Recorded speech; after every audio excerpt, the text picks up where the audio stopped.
नमस्कार। इससे अच्छा होता कि मैं मर जाता। आप ये आश्चर्य में पड़े होंगे कि ये बात जो है हम क्यों कह रहे हैं। ये मेरी बात नहीं है, ये बात उस आतंक के सरपरस्त और ये कहा जाए कि आतंक का आका मसूद अजहर के हैं। ये बयान सोशल मीडिया पे और ये कहा जाए कि राष्ट्रीय चैनलों पर अभी प्रसारित हो रहा है कि आतंक का आका जो है मसूद अजहर, जो कि भारत का मोस्ट वांटेड आतंकवादी है, ये बात उसकी सामने आ रही है और इस परिप्रेक्ष्य में आ रही है कि उसके परिवार के 14 लोगों को मार दिया गया है। भारत की सेना ने पहलगांव की जो हमला थी उस हमला का बदला लेते हुए उस आतंकी के परिवार को नेस्तनाबूद कर दिया है। अभी एक और आतंकी जो कि भारत का मोस्ट वांटेड आतंकवादी है और आतंकवादियों की सूची में जिसको पहले स्थान पर रखा गया, हाफिज सईद, अभी भी वो लगातार अपने अड्डे को बदलता दिख रहा है। लेकिन ये कहा जाए कि अपने बिल को वो बदल रहा है, किसी न किसी चूहे के बिल में छुपा हुआ है। लेकिन भारतीय सेना जब उसको उस बिल में ही मारेगी तब जाकर के पहलगाम में जो शहीद हुए लोग हैं उनकी आत्मा को शांति मिलेगी। नमस्कार, स्वागत है हमारे चैनल पे। और आज 7 मई की तारीख है और 7 मई की ये तारीख जो कि इतिहास के पन्नों में दर्ज हो गई। जो लोग ये कह रहे थे कि मोदी जी आप बदला कब लेंगे, जो ये लोग कह रहे थे कि जो राफेल हमारा है उस राफेल में नींबू मिर्च लगाने के लिए उसको खरीदा गया है, आज 7 की जो तारीख है, 7 मई की जो तारीख है, उन सब लोगों को ये जवाब मिल गया और साथ साथ उस मुल्क को भी मिल गया जिसने लगातार भारत को आक्रमण करके पीछे करने की कोशिश किया है। उस मुल्क के लोगों को मिल गया जो कि भारत को अपना दुश्मन मानते हैं। अभी हम चर्चा करेंगे जो भारत की सेना और जो भारत के शीर्ष नेतृत्व द्वारा जो फैसला लिया गया है कि सरकार की एक स्पष्ट मंशा है कि हमारे तरफ से किसी भी पाकिस्तानी सैनिक को या किसी भी पाकिस्तानी आम नागरिक को कोई क्षति नहीं पहुंचाई जाएगी। और उसी क्रम में ऑपरेशन सिंदूर की शुरुआत की गई और ऑपरेशन सिंदूर में कहा गया कि पाकिस्तान के 9 आतंकी ठिकानों पर मिसाइलों से बम दागे गए और उनको निस्तानाबूद कर दिया गया। लेकिन जवाब में पाकिस्तान जो है वो खुराफात कर रहा है और भारत की जो सिविलियंस है, भारत के जो निर्दोष लोग हैं, भारत की जो आम जनता है, उन पर हमला करता है। और अगर उन पर हमला होता है तो फिर भारत भी मुंह तोड़ जवाब देगा। अभी अभी की खबर आ रही है कि भारत के प्रधानमंत्री जी ने रक्षा मंत्री जी को यह निर्देश दिया है कि आप जाइए बॉर्डर पे, आप जाइए उस जगह पर जहां पे हमारी सेना जो है वो डटी हुई है, जाइए उसके मनोबल को आप बढ़ाइए और देखिए वहां की परिस्थितियां, कौन सी परिस्थितियां कैसी पैदा हो रही हैं। जैसी परिस्थिति होगी उस परिस्थिति के अनुसार हम लोग अपने पड़ोसी मुल्क को जवाब देंगे। और ये होता है दृढ़ इच्छा शक्ति। इसको कहा जाता है 56 इंच का सीना। उसे नहीं कि मौका मिलते ही चों चों चों चों करने लगे और जैसे ही हम चों चों की आवाज कर रहे हैं आपको समझ में आ रहा होगा कि हम किसके लिए कह रहे हैं।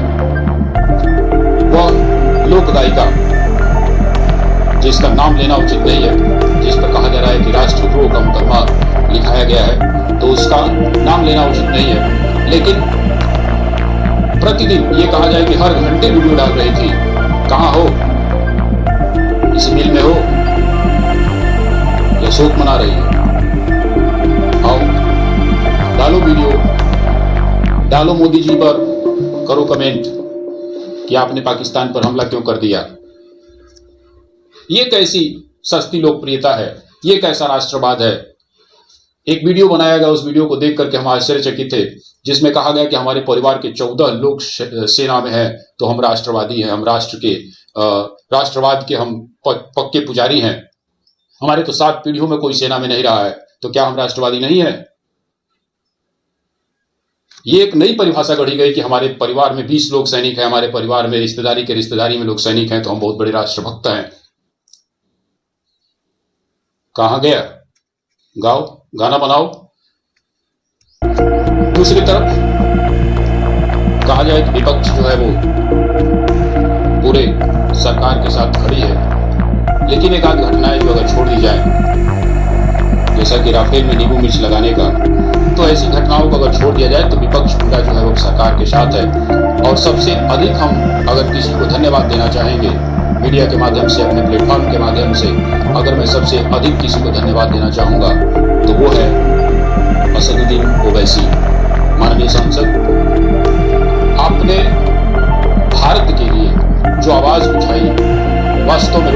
कर देने वाली आवाज़ थी कि हर बार आप लोग जाते थे और पाकिस्तान पर हमला करते थे और वापस चले आते थे, इस बार जाइए और वहीं बैठ जाइए।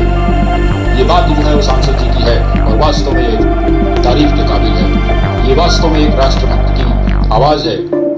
माननीय ओवैसी जी, आप इसके लिए बधाई के पात्र हैं। आपने सरकार को ये सहयोग दिया कि आप जाइए और आपके साथ हम हैं।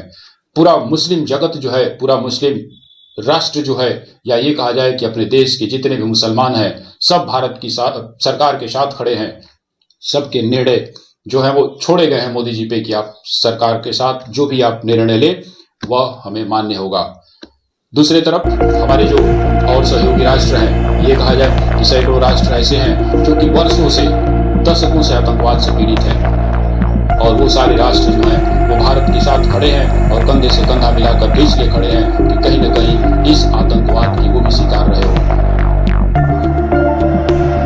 आज 7 मई की तारीख पूरे इतिहास के लिए एक नजीर बनेगी, जिसमें प्रधानमंत्री जी ने कहा था कि हम ऐसा निर्णय लेंगे, हम ऐसा फैसला लेंगे कि आज तक जैसा फैसला नहीं लिया गया है, और आपने करके दिखाया।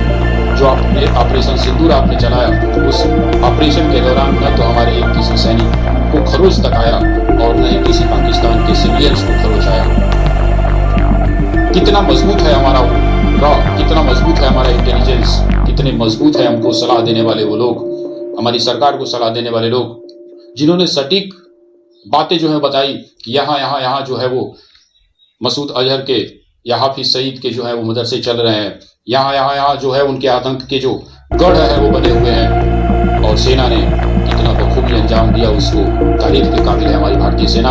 और भारतीय सेना को गर्व से हम कहते हैं जय हिंद। और ऐसे ही आप लोग भारत की सीमाओं की रक्षा करते रहिए, और अपने देश के अंदर जो मेमे और पेपे करने वाले लोग हैं उनको अनसुना कर दीजिए, क्योंकि वो सोशल मीडिया पे रातों रात चमकने वाले लोग हैं, और चमकने के बाद किस गर्दिश में उनके सितारे चले जाते हैं, लोग उनको पूछने तक नहीं जाते। तो हम आशा करेंगे कि हमारा ये वीडियो आपको, एक छोटा सा वीडियो जो है आपको पसंद आया होगा। इस वीडियो को आप लोग अधिक से अधिक लाइक करिएगा, शेयर करिएगा, और अगर अभी तक हमारे चैनल को आप सब्सक्राइब नहीं किए हैं तो हमारे चैनल को सब्सक्राइब करिएगा। और इसी मुद्दे पे हम लोग कोशिश करेंगे कि किसी बड़े स्तर पे कुछ लोगों से बात किया जाए और देखा जाए कि जो भारत की आवाम है, जो भारत के लोग हैं, उनके मन में इसको लेकर के कितनी संतुष्टि है कि जो फैसला किया गया भारतीय सेना के द्वारा, जो फैसला किया गया हमारे शीर्ष नेतृत्व के द्वारा, वो कितना सटीक है। और हम कोशिश करेंगे कि बहुत जल्द इस पर एक वीडियो लेकर के आएं। जय हिंद।